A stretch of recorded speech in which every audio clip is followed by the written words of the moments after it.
Hello, I'm Linda from paperboutique.blogspot.com. Today we're going to be making this adorable tea bag dispenser. This dispenser makes a great gift for any occasion, and it's so simple to make. Let me turn it so you can kind of just see. And there's the top. And I'm hoping you get a good angle. This really should be filmed a little bit differently, but I have my camera all set this way. There we go. Well, first I'm going to demonstrate how to make the dispenser, and then I'll talk about the cricket cuts used to decorate the front. I made this dispenser, let me reach down here, using one sheet, one 12 by 12 sheet of fairly heavy weight cardstock. And let me show you, I am addicted to this black currant stack. It's from Die Cuts with a View, and I purchased this at Joann's. I think they have them on sale for $9.99. And let me pull a piece of paper. It's rather heavy cardstock, so you wouldn't want to make this project with a super light cardstock, but the heavy weight will work beautifully. Well, let's go ahead and get started. I'm going to bring in a template, and the template shows a little, it looks complicated, but really it isn't. So I'm going to go over this really quickly with you, and then I'll go over it again so you've got the right sizes. This is on the wrong side of your paper, and you need a sheet of paper 5 1/8 by 10 11/16, and then all you're going to do is score in 2 11/16. I'm going to just use a stylus. 2 11/16 and score, 7 7/16 from this end, and then 10 6/16 from the same side. Once again, 2 11/16 score, 7 11/16 score, 10 6/16 score. And then from each side, you're going to come in 1 1/16 of an inch. Okay? And let me show you what that looks like. And then you're going to cut out these particular squares that have an X on them. And once you make one, it's just going to be much easier to replicate. And for your first one, you may want to just go ahead and use a ruler and then just draw lines, but this is going to be the inside of your box and you're going to refill it, so you're probably not going to want to have lines. So what I do is I just take a ruler and make a really very small dot on each side, and then I use my stylus. You can line it up with your score pal, your scoreboard, whatever you're using to score. And then on the fold lines, I'm going to go back and show you, you're just going to score on all those lines and fold. And right here is where it's going to overlap. And you might want to just put on your template or pattern just a little star here so you know. And that's piece 1. And once again, this is cut out of fairly heavy cardstock and scored. And then this is piece 2, and piece 2 is even easier to do. It's just a piece of cardstock, 5 10/16 by 9 7/16, and you're going to score a 1/2 inch, I hope you can see, from one edge, 1/2 inch from the other, 3 3/16 from this edge, and 3 3/16 from this edge. And that's where you're going to score, and you're going to cut these out. And you also need to score 10/16 in. So you're going to score it a 1/2 from each end, and from each side, you're going to score 3 3/16. And then 10/16 from the side. And let me bring in the piece, and this is exactly what it looks like, and you just have cut out these edges. So you just have a piece like this, and this is piece 2. Now the next step, remember when I said that you're going to overlap? Here's another mark on the center panel. On piece 2, I just put a star there, and that's where you're going to overlap. So when you're making it, you're going this way, you may want to just write that this is the overlap, because it seems a little confusing. And the reason I designed it like this, and I know you're probably not getting all of this in frame, is that both of them will fit on a 12 by 12 sheet. Now remember, they're going to be different directions. So this will go this way, and this one will go this way. So if you're working with something that has a directional print, you're going to want to do it on 2 pieces of paper. I hope that makes sense.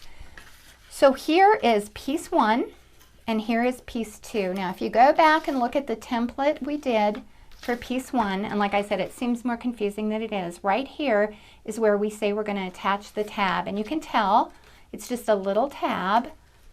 It's just a little tab, and I'm going to put a little tape on that. When I'm actually making this, I use glue stick, and I put a heavy bunch of glue stick on it, and then I let it dry. Then all you're going to do is just line up the edges here, okay?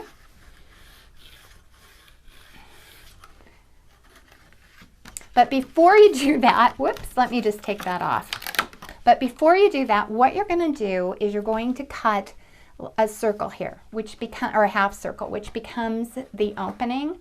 And let me explain something here that's really critical. One tea bag is just one tea bag. Let me show you. Like a Stash tea bag is a different size than a Lipton tea bag, and there's also different sizes of Stash tea bags. So what you want to do at this step is make sure, and you can see right there, it fits perfectly. All you need to do is have room so that they come out, and then just cut the circle out. If you're doing something a little bit smaller than a Stash tea bag, like a Lipton tea bag, you can use a 2.5-inch circle punch. It's not big enough if you're doing Stash tea, and all of mine are Stash tea. So if you were to do this, the opening is going to be a little bit smaller, so you be careful that your tea bags come through. And let me show you quickly. Here's the opening for the Stash, and then this is a mock-up that I did, and you can see I cut the circle a little bit smaller, so there's a little room on each side for a smaller tea bag. Okay, now we'll go back to the step I was showing you. When you go to put the two pieces together, you have this little flap, and all we're going to do is just attach it there. And then the fun thing about this particular box is you can close it on any side that you want. You can leave any side open. You can do whatever you want. What I do, and I found to be the best, is on piece 2, this flap, I just put glue on. So when you bring it up, that's actually the top of the box, and I'm going to put glue on it. Now bear in mind, let me bring one in, and I'll open this, and there's the top of the box, and we just put the glue right here. Now the front comes open, and at this part the back is open. Now bear in mind, when you're working with 1/16 of an inch cuts and you're scoring the lines, it's almost impossible to get it exactly perfect. So sometimes you might need to trim 1/16 of an inch off of one piece or another. I found the first time I made it, I didn't have to trim any. The second one I had to trim a little. So it just depends. So you can push, or not push, so you can glue it there. And then this is the back of the box, and you just close that. And then this is the front of the tea box, and I'm getting it out of camera. Now remember, you want to watch those pencil lines inside, because it won't give you as clean a look if you've got pencils, or you could use double-sided tape.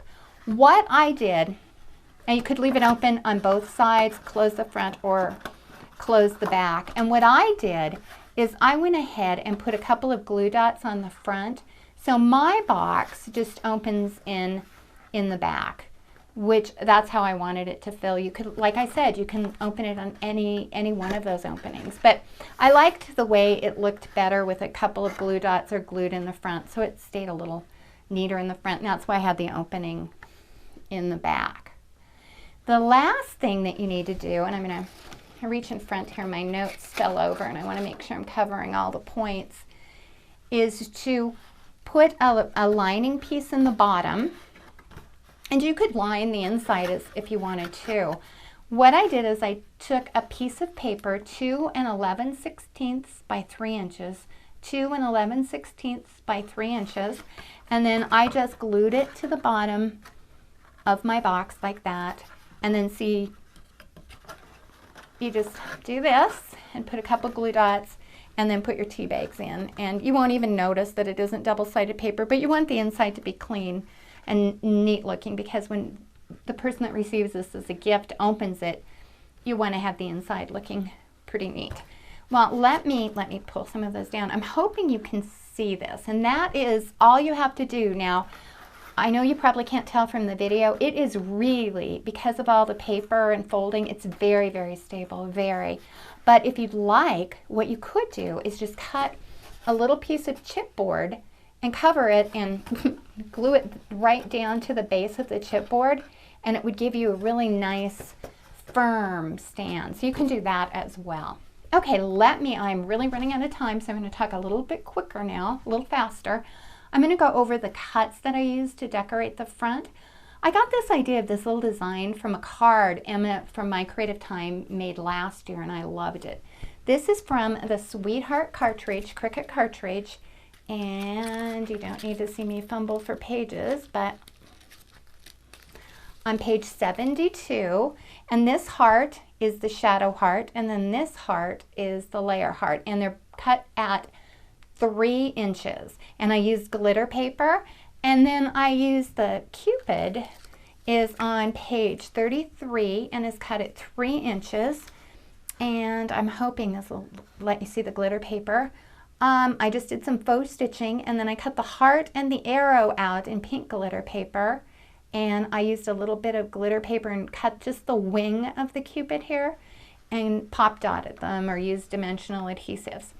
Then for the sentiment, I used a piece of paper that was 2 9/16 by 11/16, and then the border of that was 2 3/4 by 7/8. And I also layered that, added a little couple of sentiments. Well, I hope I didn't go too fast, but I wanted to get it all in one video. And let me move this so you can see just a little bit better. I want to thank you for watching, and please visit my blog at www.paperboutique.blogspot.com for more projects and ideas. Bye-bye.